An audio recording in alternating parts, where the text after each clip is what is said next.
aliens mocked us for living on just one planet, until they discovered Earth. Best HFY stories.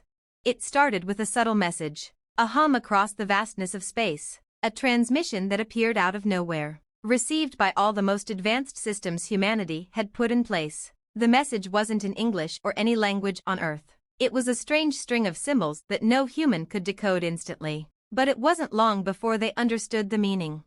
It was a communication from the Arzilian Empire, a race of hyper-intelligent beings that had been wandering the galaxy for millennia. The Arzilians had traveled to countless planets, cataloging life forms and civilizations as they went. They had seen it all, planets full of thriving species, planets wiped out by their own creations, and worlds that had barely managed to evolve past the Stone Age.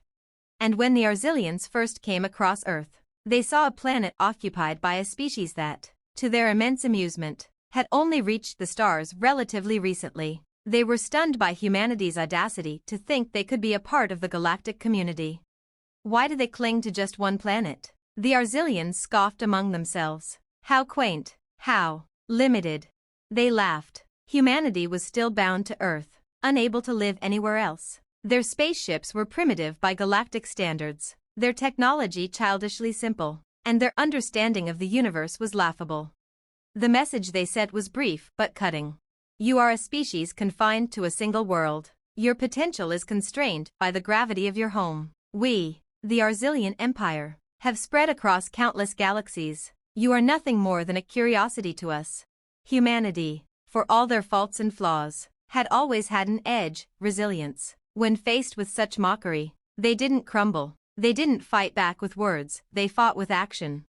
The response from Earth was swift. The next transmission sent back wasn't a message, but a demonstration. The Arzilians received images, clear and bright, of human colonies on the Moon, Mars, and beyond. Ships powered by fusion engines, capable of traveling to the farthest reaches of the solar system. A network of satellites that spanned the heavens, monitoring asteroids, tracking comets, and keeping an eye on the tiniest specks of cosmic dust. But that wasn't all. Humanity's response revealed a new fleet of ships, unlike anything the Arzilians had ever seen, faster, more advanced, and capable of bending the very fabric of spacetime. They were ships designed not just for travel, but for conquest, and they were already being built. The message accompanying the images was simple. We are humanity. We are bound to one world, but that world is our beginning. We will never be limited again. The Arzilians scoffed at first, thinking it was just a bluff. After all, how could a species that had been so limited for so long suddenly become a threat? But then they started to dig deeper into the data sent by Earth. They began to analyze the technology, and their amusement turned to disbelief. In less than a decade, the humans had constructed a fleet of ships that could travel across the stars with ease. Not only had they reached the Moon, they had mastered terraforming technology. Mars was no longer a barren wasteland, it was now home to thriving colonies of humans who had learned to make the inhospitable habitable. The Arzilians, who had once mocked humanity for their tiny corner of the universe, now saw them as a rapidly rising force in the galaxy. But what truly frightened them was the realization that the humans hadn't just been sitting idly by, they had been advancing at a rate that was incomprehensible. The breakthrough came when a human scientist, in a burst of genius, discovered how to manipulate the very fabric of space itself, creating faster-than-light travel. It wasn't just theoretical anymore, it was real. The technology worked. In just a few short years, humanity had bridged the gap between stars. The Arzilians were forced to take notice. But the true shock came when the Arzilians tried to intervene. In their arrogance, they sent emissaries to Earth, prepared to remind humanity of their place in the galaxy. They were going to teach these upstart humans a lesson. They would show them the folly of their aspirations. But the Arzilians didn't get the chance. Humanity wasn't just trying to prove themselves as worthy travelers, they had already taken a bold step. They had encountered another species, one that had been lying dormant in the far reaches of space for eons. This species, older than anything the Arzilians had encountered, had been watching Earth's progress. And they had decided humanity was ready. In the span of a single night, Earth was transformed. The technology humanity had developed was no longer just of their making. The new species, which called itself the Etherians, had shared their knowledge, accelerating human advancement at a pace unimaginable. Humanity had become more than just an interstellar traveler. They had become a force that could stand alongside, or even surpass, the ancient Arzilians. When the Arzilians returned to see the humans' new fleet, the scale of the transformation took their breath away. They saw human ships moving with the ease of a species that had unlocked the secrets of the stars. They watched as humanity began to colonize nearby systems, not out of need, but out of ambition. The Arzilians, once so proud and dismissive, were forced to confront the truth. Humanity wasn't confined to a single planet. Earth was merely the first step in a journey that would span galaxies. And as the Arzilians realized that they had underestimated the human spirit, they came to understand one simple fact: humans never stop reaching higher. The Arzilians, stunned by humanity's rapid progress, scrambled to adjust their understanding of the situation. For centuries, they had been the ones who shaped the destiny of younger species. But now, they found themselves facing a force unlike anything they had ever encountered, a species that had been shackled to a single world for eons and yet, in the blink of an eye, had shattered every expectation. The Arzilian Council, once confident in their superiority, called an emergency session to assess the situation. As their leaders gathered, one of their most respected scientists, Zaynar, spoke up. Zaynar had spent years studying Earth's progress and had come to a sobering conclusion. "We made a grave mistake," Zaynar began, his voice carrying an unusual weight. "We thought humanity's isolation was a weakness. We mocked them for their single-planet existence. But what we failed to understand is that Earth's isolation gave them something that no other species has: focus. They were never distracted by endless conquest or exploration. They were driven by a single, unyielding desire to reach beyond their world." Zaynar's words hung in the air, and the Council's arrogance began to crack. "We need to understand that the speed at which humanity advances is not just the result of technological prowess, it's their relentless drive, their unquenchable thirst for knowledge, and their ability to adapt that makes them formidable. We have underestimated them in every way possible." But even as the Arzilians deliberated on how to react, humanity was already making its next move. Humanity's new alliance with the Etherians had opened up unimaginable possibilities. The Etherians, a species that existed on a higher plane of existence, had shared their knowledge of quantum mechanics and interdimensional physics. With their help, humanity had not only mastered faster-than-light travel but had begun to understand the very nature of reality itself. As humanity reached out to the stars, they began to leave their mark. Colonies on moons, asteroids, and distant planets were sprouting up with astounding speed. Earth was no longer a solitary home for humanity. It had become the heart of a vast and rapidly expanding empire, one that had no intention of stopping at the borders of the Milky Way. But humanity wasn't content to merely expand within its own galaxy. They began to seek out other intelligent species, forging alliances, and offering knowledge in exchange for cooperation. One such species, the Viraki, a race of telepathic beings from a neighboring galaxy, had seen the potential in humanity's boldness. They agreed to join forces, and together, they began to reshape the fabric of the universe. The Viraki were skilled in the manipulation of energy and had developed technologies that allowed them to tap into the power of stars. Together, with humanity's drive and the Etherians' transcendental understanding of the cosmos, they began to unlock the secrets of universal energy. The Arzilians, witnessing humanity's rise from the sidelines, were no longer the supreme power they once believed themselves to be. As humanity expanded, they made it clear that they weren't just interested in peaceful coexistence. They had a vision of a galaxy united under a single, enlightened banner, where every species could thrive, and no one was limited by their beginnings. The final blow came when humanity unveiled the Stellar Nexus, a massive, intergalactic structure designed to harness and distribute energy from the core of entire galaxies. The Nexus was a testament to humanity's unprecedented leap forward. It could provide boundless energy, enable faster-than-light travel across entire star systems, and power technologies that could manipulate the very fabric of spacetime. The Arzilians, who had once mocked humanity for being limited to a single world, now saw that they were not just on the brink of a new age, they were already in it. They had become the torchbearers of progress, and the Arzilians, in their arrogance, had missed the opportunity to be part of it. In the years that followed, humanity became a legend across the stars. Their story was told in every corner of the galaxy, the tale of a species that was once confined to a single world but had broken free to shape the future of the entire universe. The Arzilians, though they had once looked down on humanity, had no choice but to acknowledge their place in the new order of things. And as the first human ambassador stood before the Arzilian Council, now a humbled group, they did not mock or gloat. They simply offered a single statement. Humanity is not bound by one world, nor will we ever be. We are the architects of our future, and we are only just beginning. The Arzilians, now humbled and in awe of the species they once mocked, knew that they had witnessed the rise of something far greater than themselves, and for the first time in their history, they wondered if they too might learn something from this bold, fearless species. Humanity had not just survived, they had evolved into something beyond imagination, and the galaxy would never be the same again. As the years passed, the Arzilians' initial disbelief morphed into a begrudging respect for humanity. They watched as human colonies, powered by the energy of the stellar nexus, began to flourish and expand across distant star systems, creating a civilization that was not just surviving, but thriving. Humanity's influence rippled through the galaxy, and their alliances grew stronger by the day.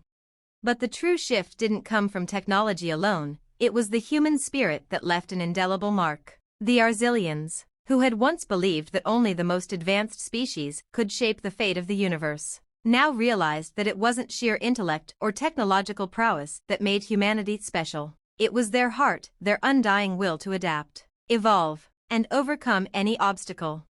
Humanity, once isolated on a single world, was no longer defined by their origins. They had become a beacon for other species, an example of what was possible when a civilization embraced its potential, no matter how improbable it seemed. And it wasn't just the powerful or the intellectual who were involved in this grand cosmic expansion. It was the entire species. Every human, from the farmers on Mars to the engineers on distant moons, had a stake in this new future.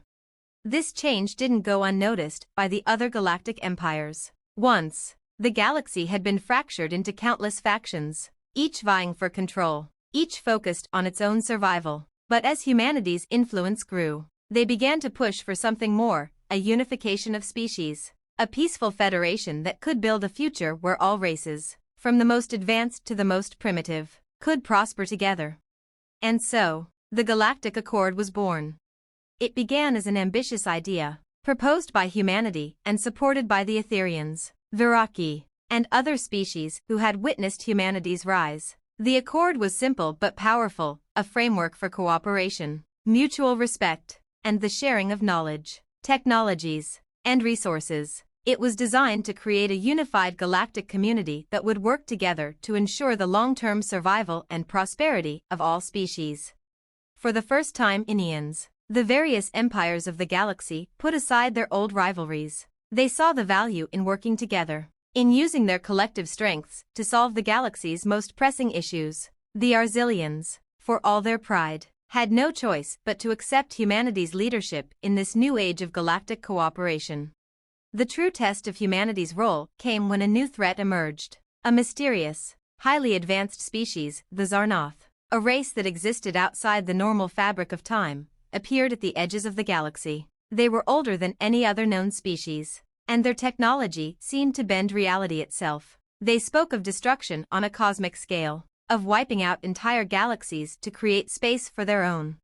The Zarnoth's arrival threw the galaxy into turmoil. Their presence was so overwhelming that no empire could mount a meaningful defense. The Arzilians, with all their advanced technology and knowledge, were powerless against this new threat. For the first time in millennia, they felt fear, and in that fear, they turned to the one species they had once dismissed, humanity. Humanity's response was swift and decisive. The humans, in their characteristic way, didn't wait for others to act. They had already begun to understand the Zarnoth's technology, how it manipulated space-time and energy, and they began developing countermeasures at an astonishing rate. It wasn't just technology that humanity brought to the table. They brought their ingenuity, their resourcefulness, and most of all, their unity, in the face of an existential threat. All factions of humanity, From the peaceful agricultural colonies to the elite scientific academies, put aside any divisions. They worked together, sharing their resources, pooling their knowledge, and creating solutions that no one thought possible. And they succeeded. With the combined strength of the Galactic Accord and humanity's newfound technologies, they were able to push the Zarnoth back. It wasn't easy, and the cost was high, but humanity had proven once again that they could adapt and overcome any challenge. In the aftermath of the battle, the galaxy stood in awe of what humanity had achieved. The Arzilians, humbled by their earlier arrogance, were among the first to express their gratitude. They had learned, in the most profound way, that it wasn't just the strength of one species or the superiority of one empire that defined the future, it was the collective will to survive and thrive together. And so, humanity's legend grew, no longer a species confined to one world, but a force of nature that could shape the very fabric of the galaxy. The story of their rise from the ashes of isolation to becoming the backbone of galactic unity was told across countless worlds, inspiring generations of beings to come. In the heart of the galaxy, a monument was built in honor of humanity's triumph. It wasn't just a monument to their victory over the Zarnoth, but a symbol of their journey. The inscription at its base read, "We were once confined to a single world, but we have shown that the impossible is only the beginning. Together, we are unstoppable." Humanity had proven, once and for all, that they were not defined by their beginnings, but by their unrelenting drive to push beyond the stars. And in the vast expanse of the universe, no species would ever forget the day they learned the true meaning of HFY, humanity fights for you. As time moved forward, the legacy of humanity's rise to galactic prominence spread far beyond the borders of known space. The Galactic Accord, with Earth at its heart, became the foundation of a peaceful and thriving alliance. A union where species once divided by ancient conflicts now worked in harmony to solve universal challenges. The once arrogant and dismissive empires, such as the Arzilians, had not only come to respect humanity but also began to recognize that their own survival now depended on collaboration with the very species they had once mocked. However, despite the monumental victories, there was still much to be done. The galaxy, though united under the Accord, was still full of mysteries, unexplored territories, ancient relics of long-dead civilizations, and forces of nature whose power could reshape entire solar systems. And not every species within the Galactic Accord was as committed to peace as humanity hoped. Hidden factions and rogue empires, though few, plotted in the shadows, unwilling to let go of old ways of domination and conquest.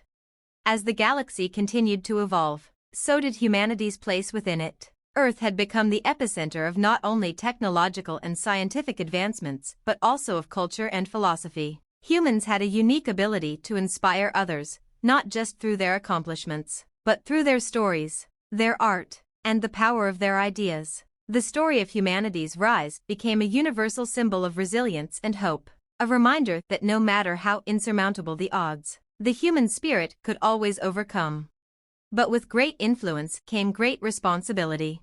Humanity's leaders, now firmly entrenched in the role of guardians of the galaxy, understood that their greatest challenge lay not in technology or war, but in preserving the peace they had fought so hard to achieve. For the first time, the galaxy wasn't being shaped by the strongest weapons or the most advanced species. It was being shaped by the compassion and understanding that humanity brought to the table.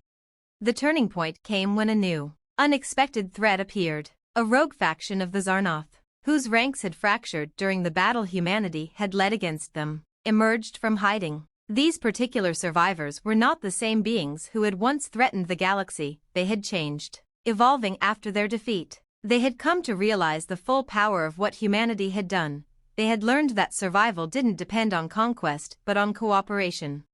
The rogue Zarnoth, now led by a former warlord turned philosopher named Vayrex, sought an audience with humanity. They no longer sought to destroy, but to understand. Vayrex had witnessed firsthand the potential of the galaxy when united, and now, he wanted humanity to guide the remnants of his people toward a new future. At first, humanity's leaders were skeptical. The memory of the Zarnotha's threat was still fresh, and many in the Accord viewed their request as a trick, a prelude to another war. But one human diplomat, Ambassador Juno Ilara, saw something in Vayrex's eyes. an earnest desire for change. Ambassador Ilara, who had been instrumental in securing peace after the Zarnoth War, led the discussions. She listened carefully as Veyrex spoke of his people's desire for redemption, of their desire to join the Galactic Accord, not as conquerors, but as students. It was a difficult conversation, but one that, over time, began to shift the tide. Humanity had learned that even the most formidable enemies could be reformed, that the greatest threat was not just power, but the inability to forgive. The turning point came when the surviving Zarnoth, led by Veyrex, helped humanity uncover an ancient, long-lost alien technology that was capable of healing dying stars. This discovery was a key to ensuring the long-term survival of countless worlds that were on the brink of collapse due to supernovae or decaying star systems. The once feared Zarnoth had not only shown their loyalty to peace but had made a significant contribution to the future of the galaxy. The galaxy watched in awe as the Zarnoth joined the Galactic Accord, not as subjugated beings but as allies. Veyrex and his people had transcended their violent past, and humanity had proven that the galaxy could embrace even the darkest of histories in pursuit of a brighter future. As the years went by, humanity's influence continued to grow. Their philosophy of unity, understanding, and compassion became the foundation of galactic governance. Earth, once isolated and mocked for its singular existence, had become a symbol of what could be achieved when a species embraced its flaws and sought to improve, not just for themselves, but for the universe around them. Yet, as always, there were those who sought to challenge the peace humanity had fought so hard to maintain. A new, unknown force emerged from the distant corners of the galaxy. A dark energy, entropic in nature, began to spread. A force that sought to unravel the very fabric of the universe. The galaxy had faced wars and destruction, but this was something entirely different. It wasn't an enemy that could be fought with weapons or strength alone, it was an existential threat. Humanity, united with the species of the Galactic Accord, now faced its most difficult trial yet, to hold the fabric of reality together against a force that sought to erase all existence. This new struggle, one that transcended war, would require humanity's greatest weapon, its ability to come together, to adapt, and to fight not for victory, but for survival. Humanity's true test had come, not in the form of a powerful empire or a great war, but in the face of an unfathomable force that threatened everything they had built. And this time, they would have to look not to the stars, but within themselves, to face the greatest challenge the galaxy had ever known. The future was uncertain, but one thing was clear: humanity had become more than just a species. They were now the stewards of the galaxy, leaders not by birthright, but by choice, bound together by a shared purpose. And as the universe held its breath, humanity knew that they would fight, as they always had, for something greater than themselves. Together, they would face the unknown. And together, they would defend the future. The unknown force that threatened the galaxy was unlike anything humanity, or any other species, had ever encountered. It wasn't a force of destruction in the conventional sense. It was an entropic presence that began unraveling the very threads of existence itself. A strange, silent wave of energy, like a cosmic rot, spread through the fabric of space. Entire star systems began to flicker and disappear, their stars extinguishing without warning, their planets dissolving into nothingness. The threat was not just a danger to any one species. It was a threat to reality itself. It was called the Null Wave, and its power was so vast and incomprehensible that it defied all known laws of physics. The Arzilians, with their centuries of knowledge, studied it in vain. The Etherians, beings who could manipulate the fabric of existence itself, found themselves helpless before its power. Even the Viraki, with their telepathic mastery of the universe's energy, could not influence or halt the Null Wave. Humanity, however, had always thrived in the face of adversity. In the dark days after the first signs of the Null Wave's expansion, the leaders of the Galactic Accord convened. The emergency summit was called an Earth's Great Hall, a symbol of unity where representatives from every species came together to discuss how to survive the impossible. Ambassador Juno Ilara, the same diplomat who had facilitated the Zarnotha's integration into the Galactic Accord, stood at the forefront. She was a symbol of humanity's diplomatic success, and now, she would be at the forefront of the galaxy's greatest challenge. The Null Wave is not a foe we can fight with weapons or force. It is a force that undoes, Juno said, her voice steady but heavy with the weight of the moment. We must understand it on a deeper level. This isn't just about survival, it's about the very nature of existence. We need to find a way to fight entropy itself. The summit broke into heated discussions. The Viraki proposed using their mental powers to find a way to harmonize the cosmic frequencies. But their attempts were in vain. The null wave was immune to their influence. The Arzilians suggested utilizing their most advanced technologies to stabilize spacetime. But even their greatest achievements couldn't withstand the relentless march of entropy. Then, one voice, quiet and unexpected, broke through the chaos of ideas. It was Varex, the once feared Zarnoth warlord turned philosopher. He stepped forward, speaking with an unexpected calmness. What if the answer isn't in bending the universe to our will, but in understanding the null wave itself? He proposed. What if we approached it not as a force of destruction, but as a fundamental part of the cosmos? Every creation must have its end, but not all endings are annihilation. The room fell silent as Varex spoke, his words like a deep truth that few had considered. The null wave wasn't just a force of destruction, it was part of the cosmic cycle. Just as stars were born and died, just as civilizations rose and fell, the null wave might be a natural phenomenon, an inevitable conclusion of existence. But what if it didn't need to erase everything? What if it was just misunderstood? This radical idea sparked the most important initiative humanity would ever undertake, the Reversal Project. The goal was not just to stop the null wave, but to find a way to reverse its effects by tapping into the fundamental principles of creation and destruction. It would require cooperation beyond anything the galaxy had ever seen, a true union of every species, every culture, every technology.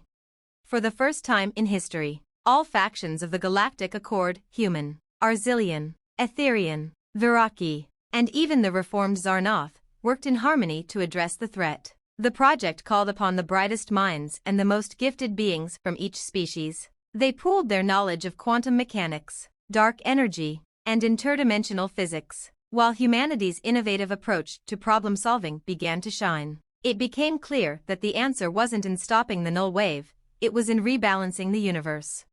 Humanity had a particular advantage in this quest, their unparalleled ability to think creatively in moments of crisis. Whereas the other species had focused on the hard, scientific aspects of the problem. Humanity's engineers and scientists proposed something radically different, a living solution. They began to build a massive network of interconnected biosynthetic structures called the stellar weavers, which would be capable of manipulating not just energy, but the very lifeblood of stars and galaxies. These weavers would serve as conduits, capable of drawing in the entropic energy of the null wave and using it to fuel a new, balanced order of existence. The key was not to battle the null wave, but to absorb its energy and repurpose it into the very fabric of creation. With the help of the Etherians, who could transcend time and space, the weavers were constructed across hundreds of systems, linked together by a vast network that spanned the galaxy. Humanity's resourcefulness and adaptability were key in making this vision a reality. Using technology and organic life to create a network that was both functional and self-sustaining. The most daring part of the plan was the creation of a core nexus, a central point of energy that would channel and redistribute the entropic force. This nexus would be built on Earth itself, where humanity had first risen, and it would require the entire population's participation. Every human, whether on Earth or on far-flung colonies, would contribute their knowledge and energy to this single, unified effort.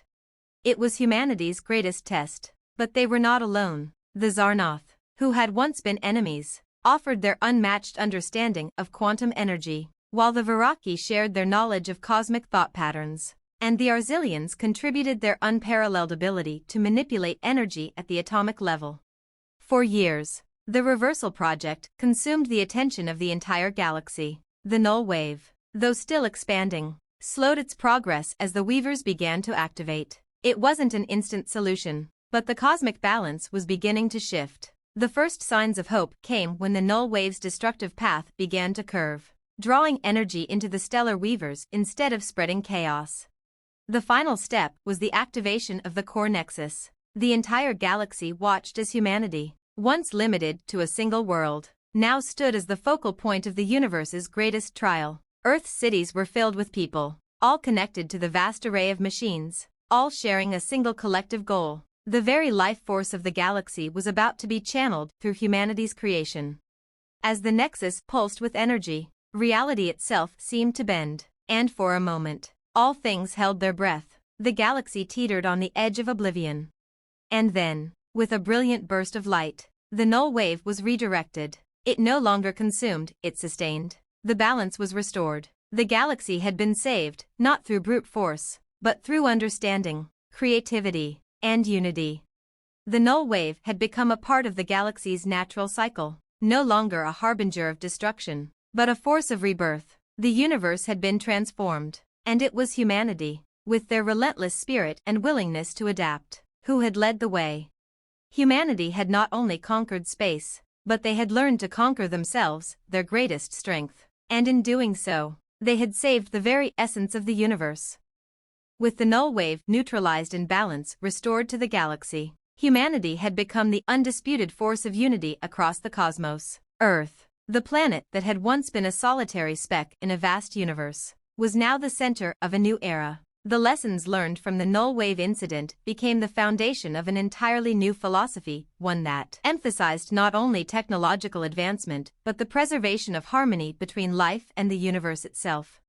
The Galactic Accord, strengthened by humanity's leadership, grew more powerful. It was no longer just a coalition of species, but a true federation, a network of interconnected worlds, united not by force, but by a shared vision. A vision that the galaxy's future wasn't solely defined by its technological might or military prowess, but by the ability of its species to coexist, evolve, and contribute to a greater whole.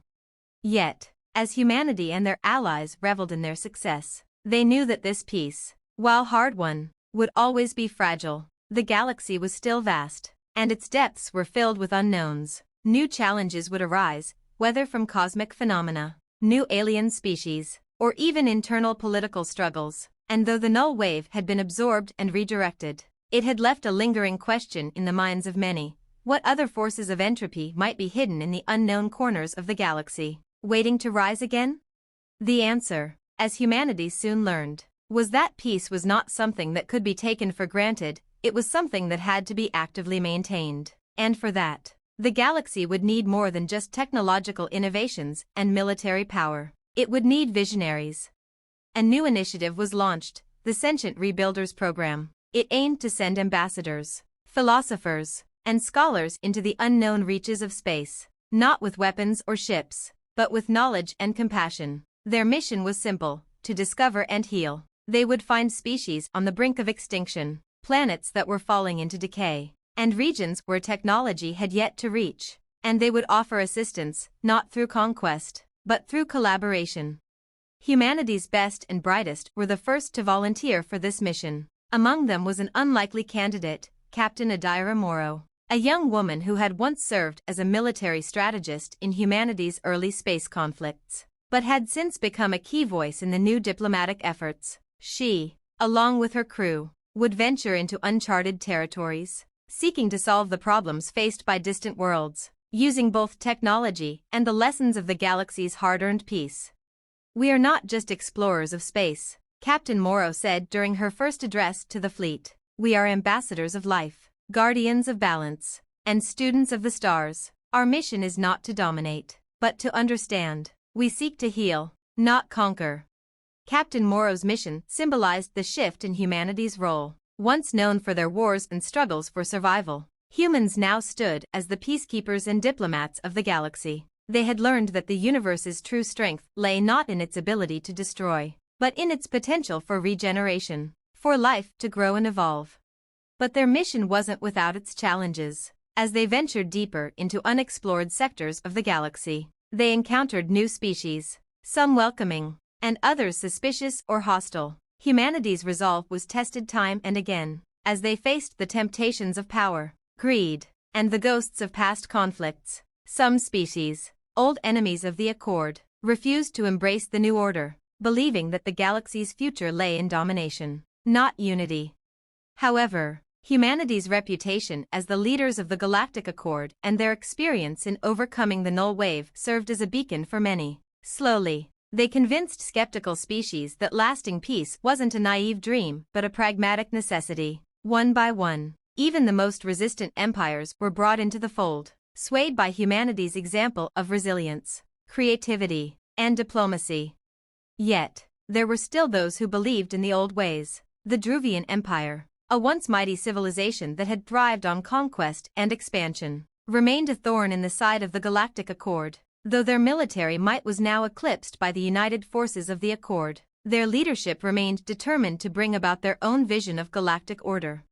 The Druvians posed the greatest challenge to humanity's vision of the galaxy. Unlike other species, they did not see the potential for collaboration. They saw humanity's success as a threat to their dominance. They quietly rallied other factions that still clung to the ideals of power and control, creating a growing force that threatened to destabilize the hard-won peace.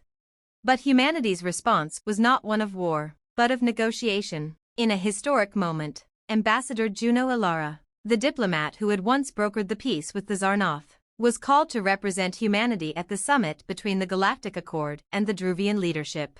The stakes could not have been higher. The summit was held on a neutral world, far from the prying eyes of the galaxy's core. The Druvians arrived in full military regalia, a clear indication that they intended to make their demands known. But Ilara stood firm, embodying the spirit of the galaxy's new era. "We are not your enemies," Ilara said calmly, addressing the Druvian leaders. "We know the scars of war. We understand the price of conflict. But we also know that peace isn't the absence of struggle, it's the presence of understanding. It's about finding a way forward together, even when we disagree." The Druvian leadership, accustomed to intimidation, were taken aback by her words. They had expected aggression, but instead, they found humanity offering a path of coexistence. For hours, Ilara and the Druvian ambassadors discussed their differences, with Ilara remaining unwavering in her commitment to peace. When the talks concluded, a historic agreement was reached. The Druvians, who had once stood on the precipice of open rebellion, agreed to join the Galactic Accord, not through force, but through diplomacy and mutual respect. It was a moment of triumph for humanity's approach of collaboration and understanding. With the Druvians now part of the Accord, the galaxy entered a new phase. It was no longer just a matter of survival, but of thriving. New trade routes were established. Cultural exchanges blossomed, and the once divided galaxy began to unite in ways that were previously unthinkable. Humanity had proven that the path to peace was not always easy, but it was always worth pursuing. As the years passed, they continued to send out their diplomats, scholars, and peacekeepers into the furthest reaches of the universe, ensuring that the flame of understanding never faltered. They had gone from a single, fragile planet, mocked by the stars, to the custodians of the galaxy, and in that journey, they had taught the galaxy the greatest lesson of all, that no matter how small or insignificant one might seem in the vastness of the universe, every voice, every life, every species has the power to shape the future.